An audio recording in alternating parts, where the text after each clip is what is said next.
Hello students, welcome to all of you in my online study class.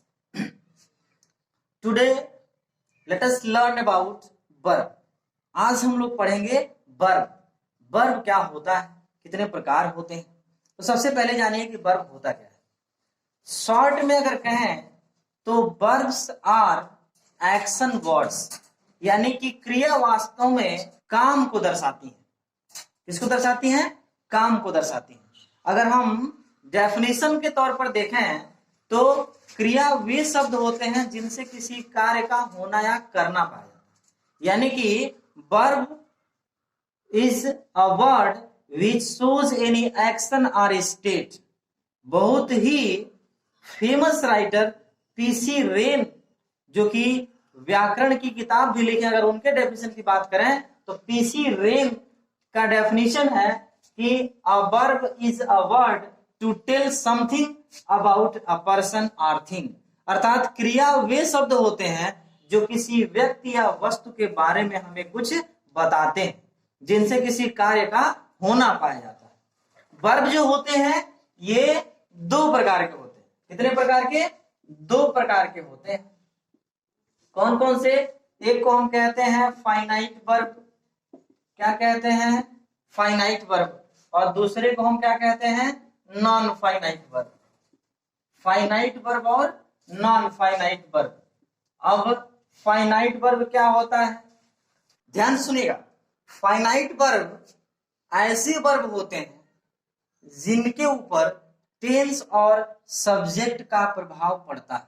अर्थात finite verb का प्रयोग tense और subject के अनुसार होता है। अर्थात ये प्रभावित होते हैं टेंस से और किससे? सब्जेक्ट से। और नॉन फाइनाइट वर्ब के ऊपर टेंस और सब्जेक्ट का कोई प्रभाव नहीं पड़ता।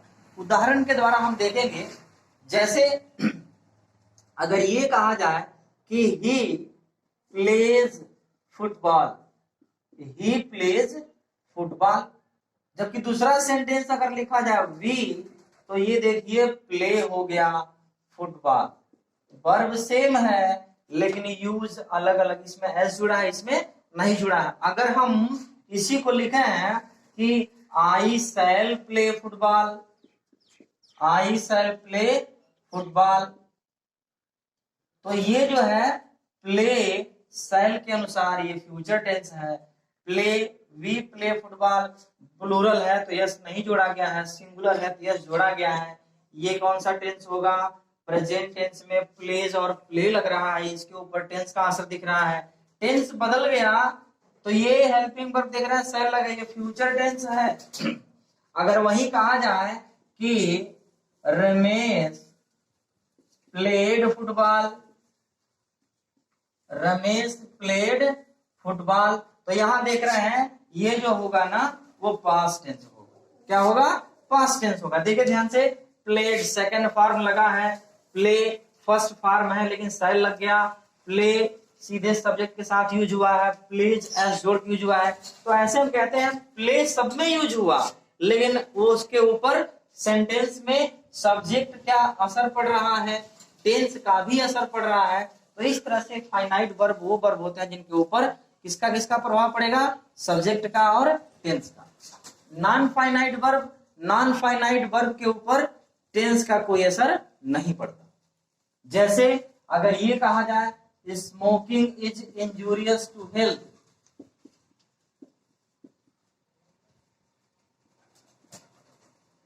इंजूरियस टू हेल्थ, जैसे to tell a lie is sin, तो इसमें जो टू टेल है ये कहलाएगा हमारे लिए नॉन फाइनाइट वर्ब।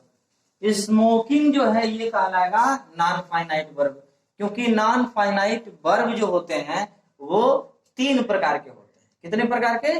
तीन प्रकार के। इसके भी काइंड्स हम देखेंगे, ये चार प्रकार के होंगे, काफी लंबा है, इसलिए पहले हम नॉन फाइनाइट के काइंड्स देख लें।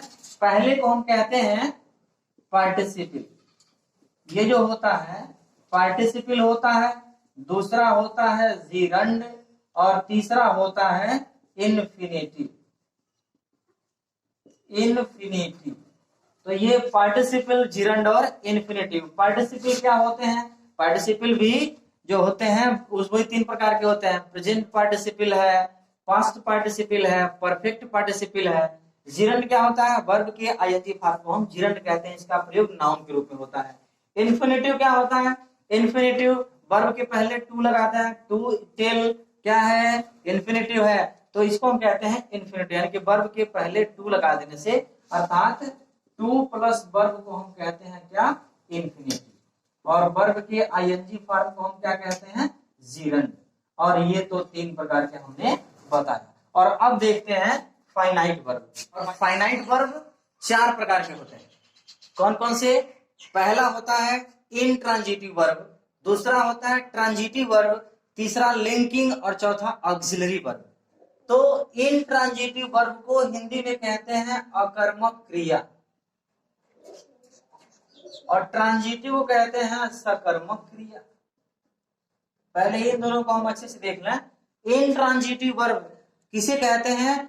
वह वर्ब जिसका ऑब्जेक्ट न हो उसे हम इनट्रांजिटिव वर्ब कहते हैं, अर्थात बिना ऑब्जेक्ट के ही वो अपना पूरा अर्थ व्यक्त कर देता है, उसे हम कहते हैं क्या? Intransitive verb. जैसे Ram weeps, they run, object की आवश्यकता नहीं है, अर्थ अपने आप में पूरा है। राम रोता है, दे रन वे लोग दौड़ते हैं। ऐसे सेंटेंस जो होते हैं में यूज किए हुए वर्ब को हम क्या कहते हैं? इनट्रांजिटिव वर्ब कहते हैं।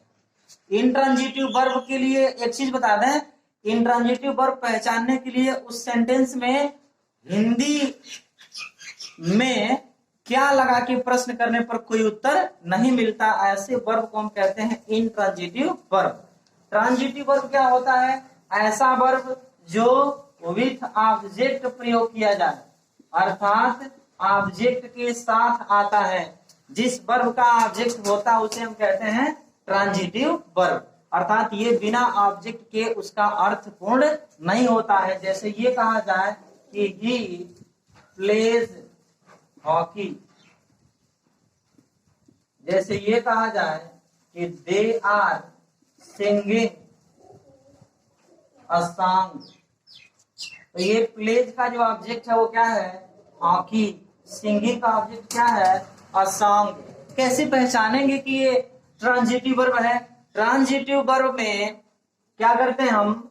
सेंटेंस में क्या लगा के, क्या मतलब व्हाट लगा के, या किसको, यानी कि whom, ये लगा के अगर प्रश्न पूछने पर हमको आंसर मिल जाए तो वो ट्रांजिटिव वर्ब कहलाता है, और आंसर नहीं मिले तो क्या कहलाता है? Intransitive verb.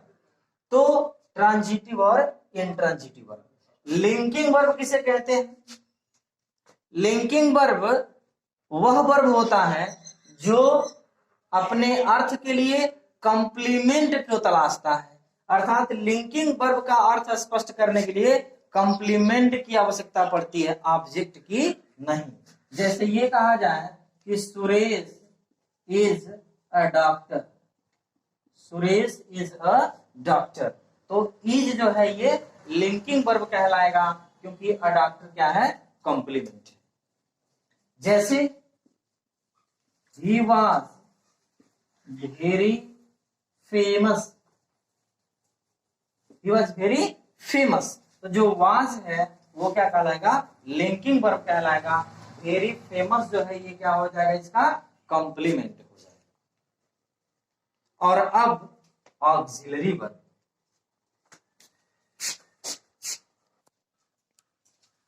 और ऑक्सिलरी वर्ब का मतलब क्या हुआ?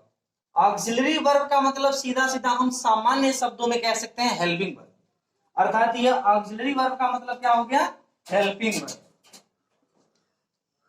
सहायता करने वाली क्रिया है। ऐसे वर्ब को हम ऑक्सिलरी वर्ब कहते हैं जो ट्रांजिटिव या इनट्रांजिटिव वर्ब के अर्थ को और स्पष्ट करने के लिए सहायता करती हैं, उन्हें हम कहते हैं ऑक्सिलरी वर्ब। ऑक्सिलरी वर्ब क्या करता है? किसी न किसी ट्रांजिटिव या इनट्रांजिटिव वर्ब की सहायता करता है। जैसे अगर ये लिखा जाए कि he is reading novel, he is reading novel, या ये कहा जाए कि दे विल रीड नॉवेल, या ये कहा जाए कि I have read this novel।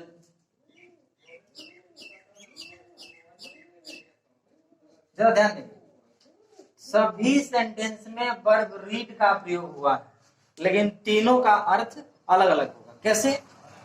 He is reading novel, वह उपन्यास पढ़ रहा है। They will read novel, will मतलब पढ़ेंगे, वे लोग उपन्यास पढ़ेंगे। I have read this novel, मैं यह उपन्यास पढ़ चुका हूं। तो ये जो हैव आ रहा है रीड का हेल्प कर रहा है, विल आया है रीड के अर्थ को बदल दे रहा है, इज आया है रीड के अर्थ को बदल दे रहा है। अगर यही ये कहा जाएगा कि she was reading her book, she was reading her book, तो इसमें भी रीड आया है, लेकिन इस रीड के अर्थ को वाज के अनुसार मैनेज करना होगा। वह अपना किताब पढ़ रही थी। तो सभी सेंटेंस में काम हो रहा है पढ़ने का, यानी कि रीड जो है क्या है? ट्रांजिटिव वर्ब है, लेकिन इसके अर्थ को क्लियर कर रहा है अलग अलग सेंस में, वाज, इज, विल, हैव। तो ये जो वाज है, इज है, विल है, हैव है, उसी को हम क्या कहते हैं? Auxiliary verb. और ये ऑक्सिलरी वर्ब भी दो भागों में बढ़ता है।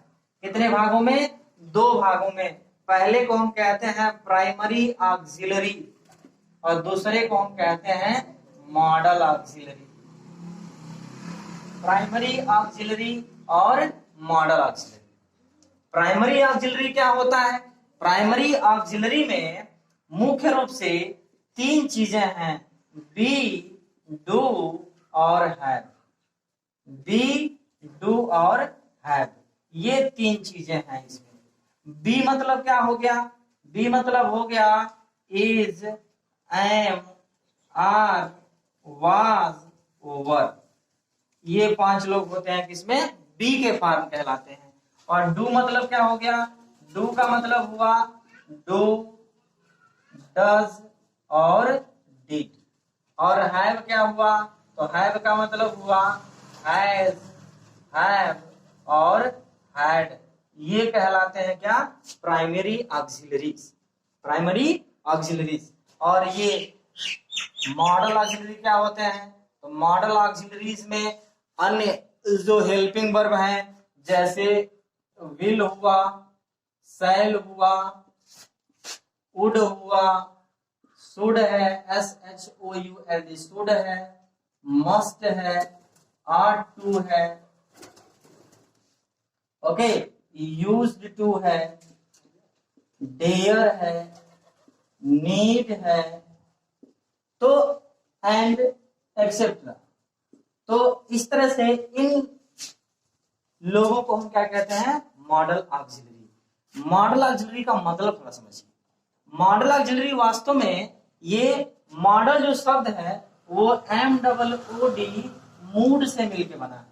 पहले मूड से मूडल बना, मूडल, और मूडल से जाकर के बन गया मॉडल। यानी कि मूड मतलब क्या होता है? भाव। मूड मतलब भाव कहते हैं। तो भाव को बदलने वाली क्रियाएं, उनको हम क्या कहते हैं? मूडल ऑक्सिलरीज, या आप कहते हैं उसी को हम मॉडल ऑक्सिलरीज। जैसे अगर विल के साथ आएगा ही विल रीड, तो वह पढ़ेगा। अगर ही शुड रीड, तो उसे पढ़ना चाहिए। ही मस्ट रीड, तो उसे अवश्य पढ़ना चाहिए। ही यूज्ड टू रीड, वह पढ़ा करता था। तो पढ़ने के मूड को क्या कर रहा है? ये चेंज कर रहा है। इसे हम कहते हैं क्या? Model auxiliaries. आज के लिए वर्ब के टाइप्स में बस इतना ही। मिलते हैं नेक्स्ट क्लास में।